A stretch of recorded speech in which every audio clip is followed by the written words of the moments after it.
Travel reality show Take Me to China Xinjiang heads to a distant city on the border of Kazakhstan.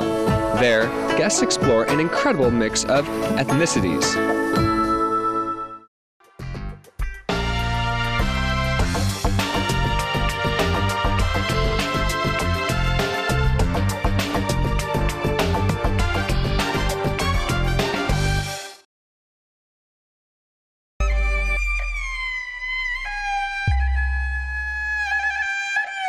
Xinjiang, the largest provincial division in China, sprawls more than 1.6 million kilometers.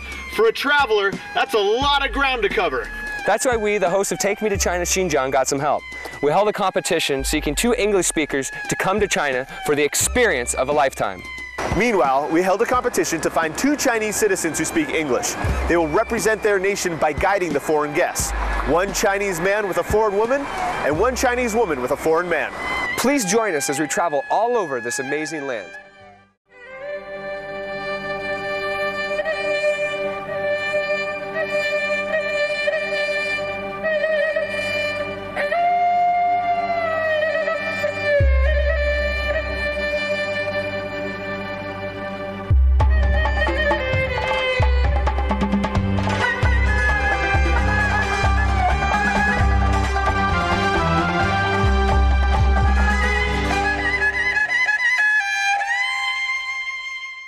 Hello, I'm Brendan Madden. And I'm Dave Kellogg. Welcome to Take Me to China Xinjiang. If you've watched previous episodes, you should have started to realize that this region is not just made of 1 people. It's made of many different peoples. Earlier, we focused on the Uyghurs, but today we will begin to focus on other ethnicities as well.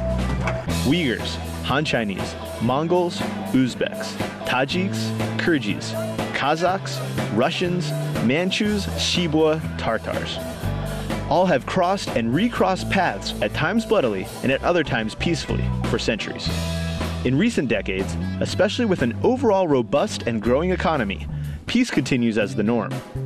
Peace and prosperity has led to increasing integration. An Ying-Xin, a researcher at the Ili Kazakh Autonomous Prefecture Museum, explained the ethnic kaleidoscope thusly. Mutual learning has been occurring between these peoples, whether it be food culture, language, customs, or ethics and morals. They are all interrelated. You can see a unique culture formed by combining all these different ethnic groups. You can also see how their cultures mutually influence each other. Education has been one of the key platforms for the various peoples to explore their interconnectedness. Therefore, for this episode, our guests will view a mix of cultures through the lens of education.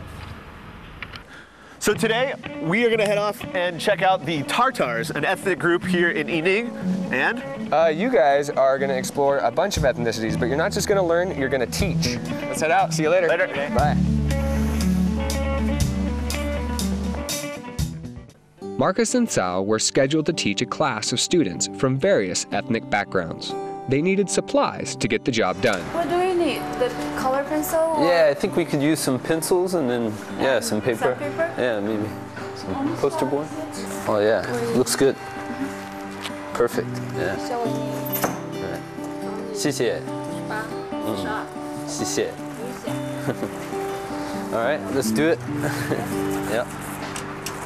Yining's population breaks down to 50% Uyghur, 35% Han, 7% Hui Muslim, 5% Kazakh, and 3% other ethnicities, such as Tajiks and Shibwa.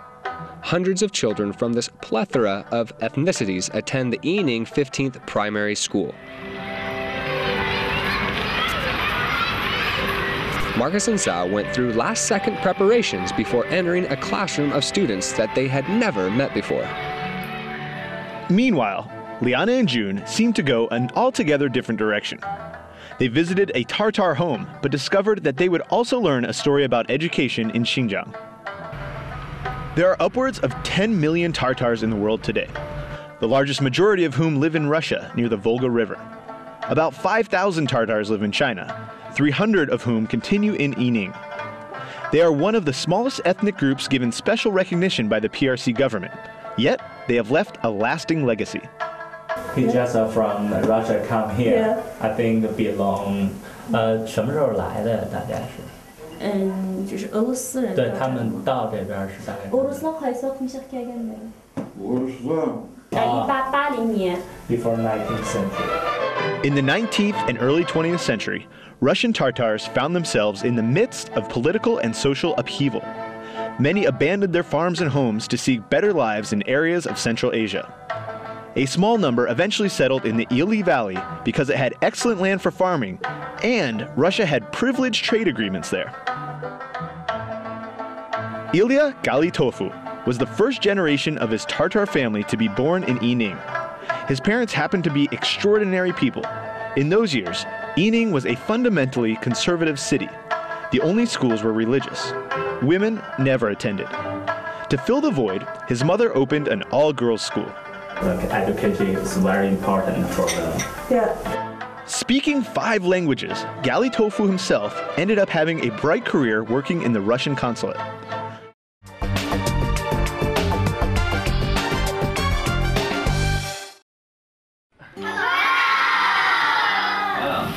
How are you? Marcus first introduced himself. My name is Marcus. Cao then helped Marcus translate the directions the students should follow. They needed to write and draw their own facts, their name, nationality, and ethnic background. Hello. How are you? Very good. What's your name? Tina? Lina. And your name? Christian. Okay. Nice to meet you. Nice to meet you. Meanwhile, Liana and June continued to learn about the fascinating life of Galitofu. If you want to develop, you need develop the education. The school was open to all ethnicities. What kind of teacher?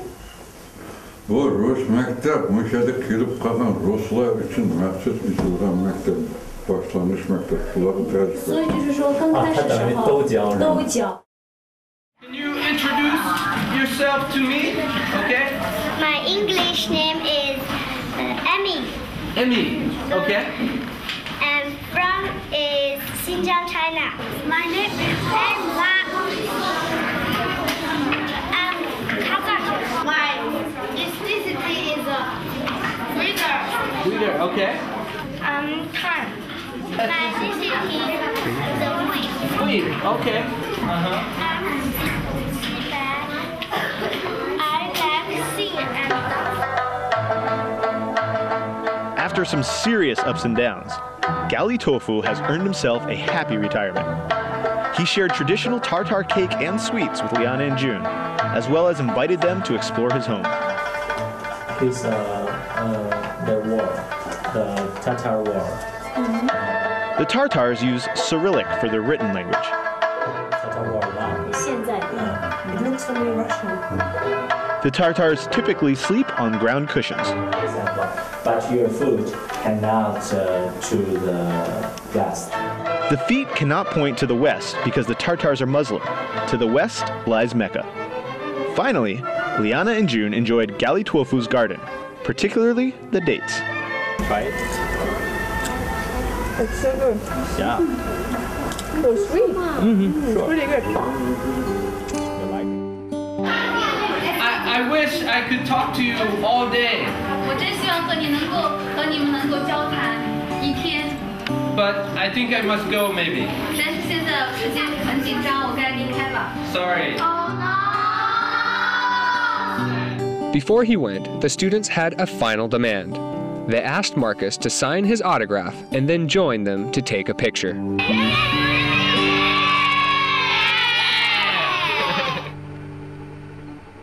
These guys, they did well. They did well. They did really well. Yeah. I think, you know, the energy that they had at the school, I think they did fantastic. The other group going to see the Tartars, it was also very interesting. Yeah, another good episode of Take Me to China, Xinjiang.